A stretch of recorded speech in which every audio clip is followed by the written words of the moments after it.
I was curious, for a lot of the aspiring professional dancers that are, let's say they're 16, they're coming up in school. What would you say for a young dancer is, if you had to name one or two qualities that you think would be great for them to have when they show up in a space to work with a choreographer who's setting work on them? Like, how do you try to show up, like, in those instances? And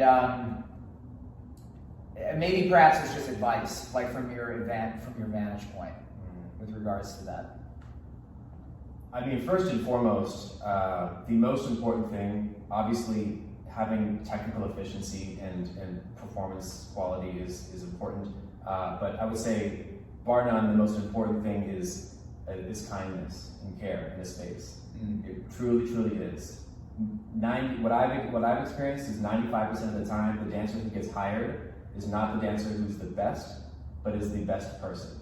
It is, because casting directors say this all the time, and in the commercial world they say, we're going to be spending a lot of time together. I want to know that I can go on tour with you for 3 weeks. Right. And we'll have a good time. Right. We're gonna, I'm a process-driven artist, so I prefer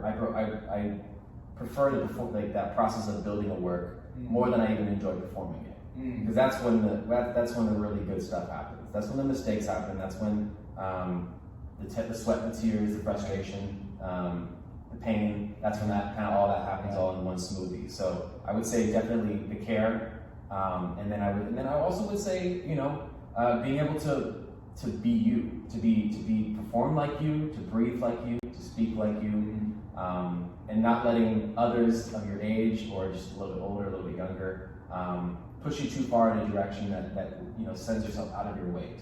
Sitting in your power and being yourself. That's really, really. This is an individual art form. We don't want to look the same. Some artists, some choreographers want you to have some sense of uniformity, but even inside of that uniformity, there's very distinct ways of saying it, and those are expressed in this form always. So I would say, the kindness that you have in the room, how you treat people, goes a really long way. Obviously, technical proficiency is important, and being able to perform, is also key. Being able to perform your own way, and what do you bring? What do you personally bring? Not can you do this person's thing, right? What can you do? And you don't necessarily, this isn't vaudeville times, you don't necessarily have to have a flash step to get you in somewhere. Just how you say something, not what you say, but how you say it.